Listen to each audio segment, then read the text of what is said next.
Bonjour YouTube, je suis Sébastien et aujourd'hui je vais commencer tout simplement par jouer avec mon chien. Il fait froid mais il s'emmerde, ça fait quasiment un an au final qu'il est ici quasiment tout le temps. Il avait pris l'habitude depuis tout petit de bouger en permanence avec moi, donc je vais m'occuper un peu de lui et après je verrai ce que je fais en bricolage. Température annoncée 0 degré. Et bien après avoir joué avec mon chien, je me suis plongé dans Fusion 360. Et j'ai passé du temps avec madame. J'avoue que 0 degré, neige annoncée, sol gelé. J'étais pas motivé vraiment pour m'exciter dehors. Donc j'ai appris des choses sur Fusion. J'ai fait quelques modèles que je vais imprimer avec l'imprimante, ce que je vais vous montrer maintenant. Voici donc le type de choses que j'essaie de faire dans Fusion. Pour le moment, c'est du assez basique. Mon problème, c'est pas le dessin en tant que tel, c'est la partie usinage que j'essaie de travailler. Vous voyez, là j'ai fait un truc où c'est du texte découpé avec un outil qui passe. Alors j'ai pris un outil plus petit que ce que je voulais parce que les endroits où ça passe pas, il faut que j'apprenne à travailler là-dessus. Et là, tel que c'est en réglage lent, on est sur du 28 heures d'usinage. Ça n'aura pas lieu comme ça de toute façon. À minima, je peux le faire en 2 passes, voire 3 passes, si besoin, avec 3 outils différents. Bref, c'est pas tant que je veux le fabriquer. Dans le fond, je m'en fous. Je le ferai peut-être sur une chute de bois. Mais je veux arriver à comprendre les principes d'usinage dans le texte et dans les formes et les transitions, ce qui m'occupe un petit peu. J'ai aussi dessiné, ça n'a aucun intérêt, mais ça sera utile, ce qui s'appelle une wasteboard. J'ai vu ça sur toutes les vidéos ou presque de CNC que j'ai pu regarder. C'est une planche en bois qui ira sur la table en alu de la machine. J'ai fait des découpes tous les 5 cm, 2 mm pour avoir des points de repère. L'idée, c'est d'avoir quelque chose dans lequel on peut visser ou sur lequel on peut coller les morceaux qu'on usine de façon à pas risquer d'abîmer la table en alu si on descend trop bas. Donc ça, c'est assez basique, hein. C'est sur une opération de surfaçage, une opération pour découper le contour et une opération pour découper les tranches. Les tranches, enfin les lignes qui font 2 mm, mais dans lesquelles un embout de 2 mm ne passe pas par fusion. C'est la partie du problème que j'ai et que j'ai rencontré. C'est que si je mets un embout de 2 mm pour couper une ligne de 2 mm, il me le fait pas. Alors je pense qu'il y a un problème il faut pas que ça touche des deux côtés ou quelque chose comme ça. Ça fait partie des choses que je dois encore étudier. Et là, vous voyez, il y a des trucs où il n'est pas content. Ah oui, il ignore l'extérieur parce que ça a déjà été fait par ça. Donc il n'y a plus rien à enlever. C'est toute la ligne extérieure. Et j'ai fait ceci, qui va être un petit peu long à faire en pratique, mais qui va sans doute être une des premières choses que je ferai. Ce sont 25 petits carrés de 30 par 20, je crois, ou 30 par 10, non, 20 par 10, pardon. Ouais, c'est ça, 20 par 10.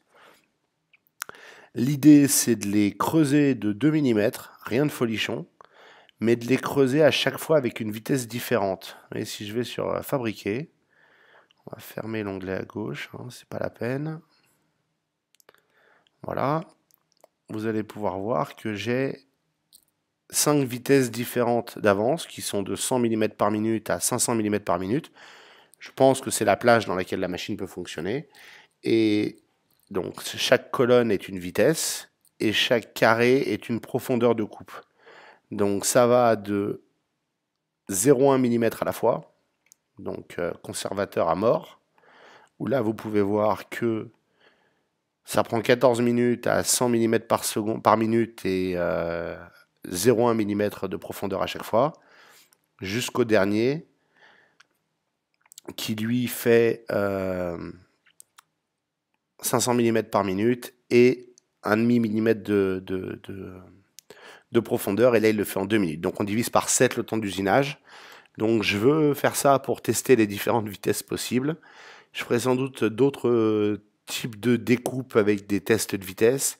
Et je pense qu'il faudra que je teste la vitesse de toute manière sur chaque outil, ou en tout cas chaque taille d'outil de fraise.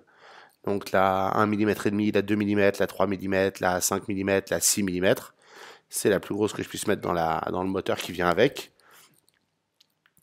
Pour savoir ce que je peux faire, il faut théoriquement aussi le faire sur chaque matériau.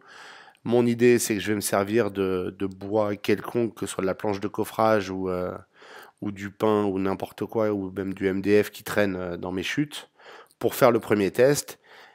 Et je le fais là, je crois, avec un morceau de 3 mm, si je me trompe pas. Ouais, c'est ça, c'est un 3,175 mm, ce qui est la taille de base, a priori, de la machine.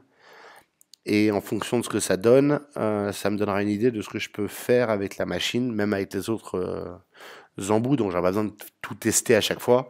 J'aurais juste à faire quelques tests pour voir la vitesse, parce que la vitesse à laquelle on peut usiner change dramatiquement, et surtout la profondeur de coupe change dramatiquement le temps d'usinage. Pour couper de 2 mm à 0,1 mm, il faut 20 passes. Pour couper de 2 mm à 0,5 mm, il faut 4 passes. Donc forcément, ça va beaucoup, beaucoup plus vite. Donc voilà à quoi je me suis occupé. Et puis maintenant, il est tard. Il est pas tard, il fait juste nuit. Je viens de lancer l'envoi de la vidéo puisque je me suis aperçu que je m'étais gouré sur la vidéo qui devait sortir aujourd'hui. J'ai mis celle d'hier. Je ne sais pas ce que j'ai foutu. Je suis désolé. Pour ceux qui ont perdu du temps à regarder 2 fois la même, toutes mes confuses. Au-delà de ça, dès qu'elle sera finie, je vais envoyer la nouvelle. Là, je vais supprimer l'actuelle. Enfin, bref. Supprimer la mauvaise et publier la bonne. Et puis après, je vais me mettre à faire celle-là et je vais essayer de pas me gourer en l'envoyant. Ce serait quand même pas mal de ne pas faire 2 fois la même erreur. C'est l'épisode 78, donc sur 78 vidéos, je me suis gouré une fois. C'est pas un trop gros taux d'erreur, surtout que je fais ça le soir, avec une connexion lente, donc parfois un peu fatigué. C'est sans doute ce qui s'est passé là. Hein. Voilà, donc pour l'instant, je vous souhaite une excellente soirée. Je vous remercie d'avoir suivi cet épisode et je remercie sincèrement ceux qui m'ont alerté du fait que je m'étais gouré sur l'épisode d'aujourd'hui, d'hier, quand vous regardez la vidéo, bref, sur l'épisode 78. Merci beaucoup. J'ai supprimé l'épisode, donc vos commentaires ont disparu. J'avais pas pensé à ce petit détail, mais je vous remercie quand même. Sans vous, il serait resté en ligne et je serais passé pour un con encore plus longtemps. À demain.